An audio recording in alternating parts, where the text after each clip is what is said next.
presidente, senhores e senhoras colegas, já dizia algum escritor que a língua, a fala, foi a maior arma inventada.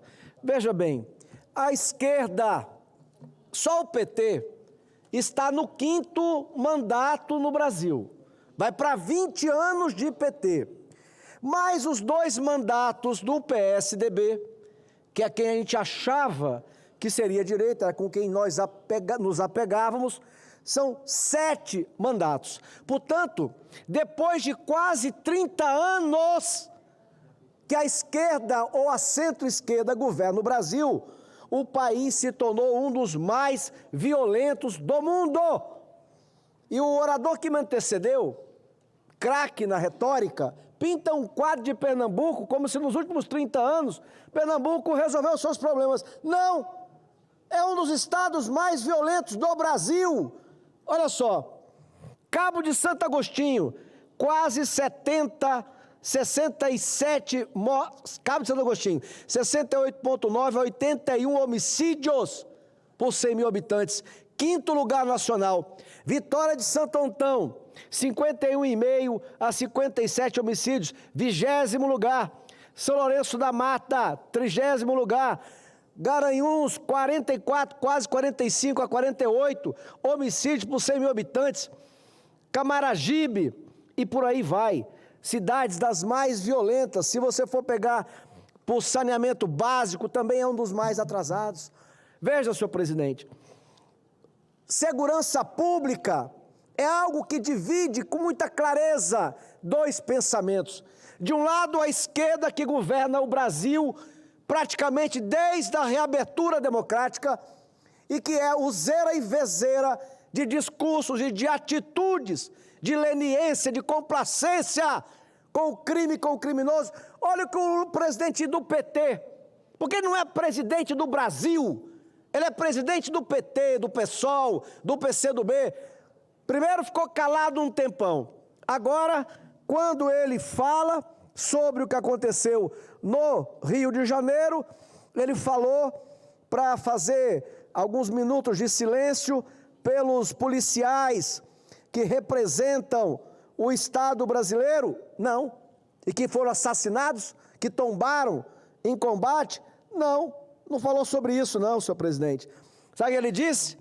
Que houve uma matança no estado do Rio de Janeiro. Olha, abre aspas, a dura realidade, palavra dele, é que temos, em termos de número de mortos, alguns podem considerar a operação um sucesso, mas do ponto de vista da ação estatal, acredito que foi desastrosa, fecha aspas. Não, senhor presidente, sucesso é o dele.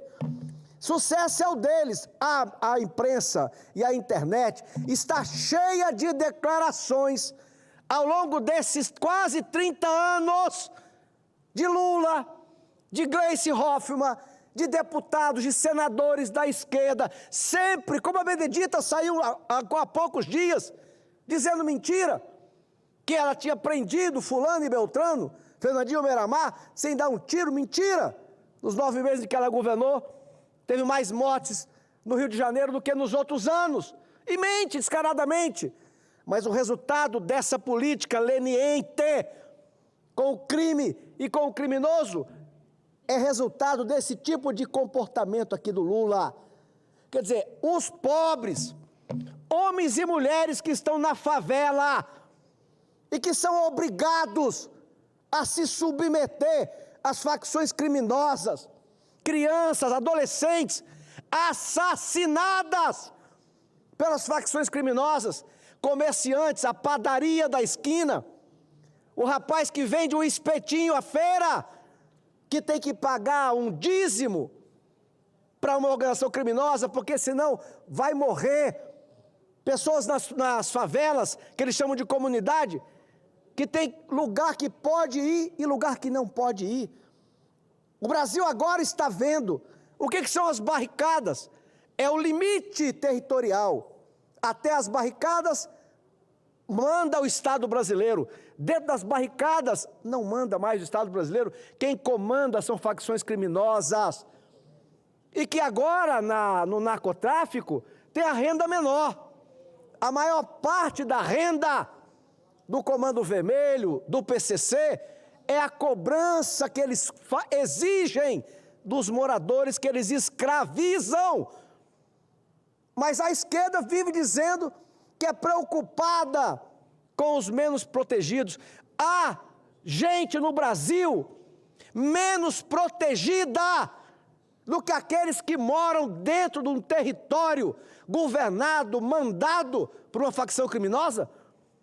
Há lugar no Brasil em que o Estado de Direito foi jogado fora. Não existe mais do que num lugar comandado por facção criminosa. E o que é que eles fazem? Não assinam a CPI para investigar o crime organizado.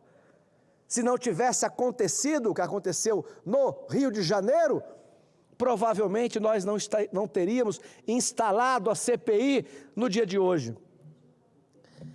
Senhor presidente, nos minutos que me faltam, na CPMI do INSS, meu papel, meu querido colega, fomos deputados juntos,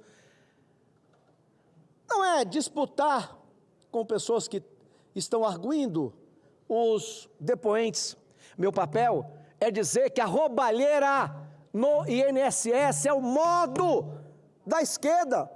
A esquerda, diferente de qualquer outro grupo político do Brasil ou do mundo, eles só entendem política instrumentalizando. Primeiro, instrumentalizaram os sindicatos, as entidades. Como é que você acha que Lula criou o PT? Tirando a estrutura do sindicato que ele governava. Usaram as entidades, instrumentalizaram para criar partidos políticos e bancar candidaturas. Até chegar ao governo. Chegando no governo, instrumentalizam o Estado para a permanência no governo. O que é que foi o mensalão? É tudo mais do mesmo. E eles não se arrependem, porque na cabeça doentia da esquerda, aquilo tudo é em nome da causa. Causa que já matou mais de 100 milhões de pessoas no mundo, e eles não negam isso, a história não nega isso. Então o que foi o mensalão? Precisamos aprovar a nossa agenda, mas a nossa agenda para ser aprovada, temos que comprar o Congresso, o mensalão. Compra, não tem vergonha disso. Descobre-se o mensalão, não dá mais para continuar, faz o Petrolão. Mais do mesmo, pega as estatais, loteia para os aliados, saqueiam as estatais, para quê? Para alimentar os nossos exércitos, os partidos de esquerda, para dar a eles o poder político e econômico para isso. Aí descobre o escândalo do Petrolão. O que eles fazem? Assaltam os fundos de pensão. Os maiores fundos de pensão do Brasil, das estatais, todos foram dilapidados. É interessante que a esquerda diz que protege o servidor público, foi quem mais tirou. Se hoje tem servidores do Correio, da Caixa Econômica Federal, do Banco do Brasil, da Petrobras, tendo que pagar 500, 800, mais R$1.000, daqui até 2030 e tanto, é porque eles dilapidaram os fundos de pensão, aplicando dinheiro, inclusive, em papéis podres de países como a Venezuela. Aí vem a CPMI do INSS. É o mais do mesmo, meu colega Exalci. Lá nos fundos de pensão, quem são os prejudicados? Quem teve que pagar a conta e ainda está pagando a conta? Os funcionários públicos, que eles passaram a vida dizendo que deveriam ser protegidos. Foi o que eles dilapidaram. E o que é a roubalheira do INSS? É mais do mesmo. É tirar, e esse eu considero o mais cruel dos escândalos todos, porque eles foram nos mais vulneráveis dos vulneráveis. Dos 40 milhões de aposentados do INSS, eles foram em cima de 4 milhões, aqueles que têm comorbidade, porque sabe que tem dificuldade de estar andando no posto do INSS. Foram para cima dos amazônidas, os que moram em beira de rio, os indígenas, que esses passam às vezes 3 meses ou 4 meses sem ir à cidade, porque se for todo mês, o benefício vai ficar pelo meio do caminho, pelo preço que se paga de combustível, de locomoção, pelo tempo que se leva. Portanto, senhor presidente, meu colega Exalci, meu papel na CPMI e aqui no plenário é dizer que esse é o modo esquerda. População, a parte do Brasil que não está afiliada a partido político, que não está dominada por ideologia, precisa compreender. Em qualquer partido grande, você vai encontrar pessoas que você gosta, que não gosta, que fazem o bem ou que fazem o mal. Isso não é exclusividade. Agora, um grupo político que faz com a maior sem-vergonhice do mundo, sem sentir vergonha, se apoderar da máquina pública, se locupletar dela, em nome do seu partido, em nome do seu projeto, saquear e não se arrepender, senhor presidente, porque é em nome da causa, eles são tratados como heróis. Zé Dirceu, quando foi pego como um dos o criador, o que criou a mentalidade do mensalão, levantou a mão para o céu, cerrando o punho, e é tratado até hoje pelos seus pares como se herói fosse. Aliás, como aqueles que soltaram bombas, que mataram pessoas inocentes na época da luta contra a ditadura militar, e que hoje gritam sem anistia para homens e mulheres que foram presos e condenados por um crime que não cometeram, porque não houve tentativa de golpe de Estado no Brasil, no dia 8 de janeiro. E, para terminar, senhor presidente, um lembrete do meu Estado. Depois de quase 30 anos da esquerda governando o Brasil, praticamente 20 anos o PT governando o Acre, no governo do presidente Bolsonaro, nós enfrentamos uma pandemia, mais de quase 600 bilhões de reais nós tivemos que usar para combater a pandemia, que foi mundial.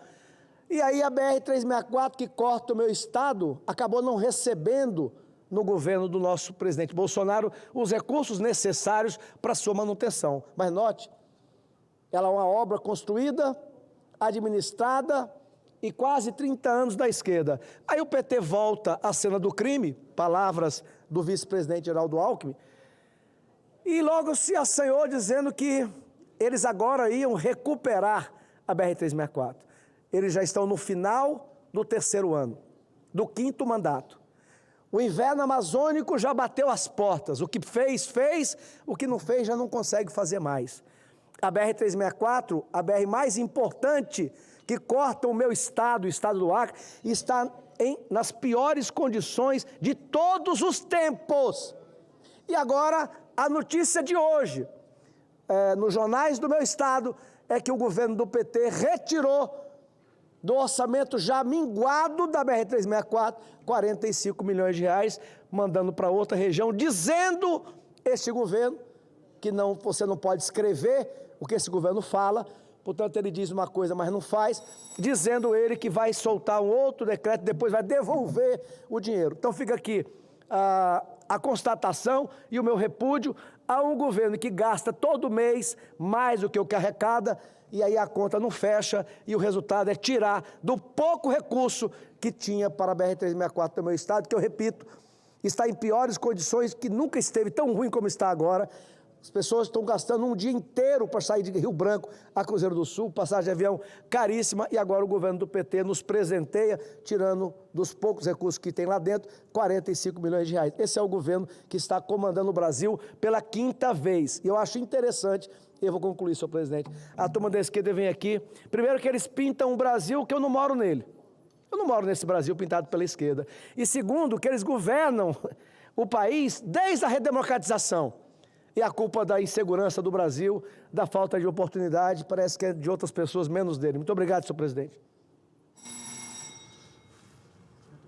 Próximo orador inscrito, senador Zequinha Marinho.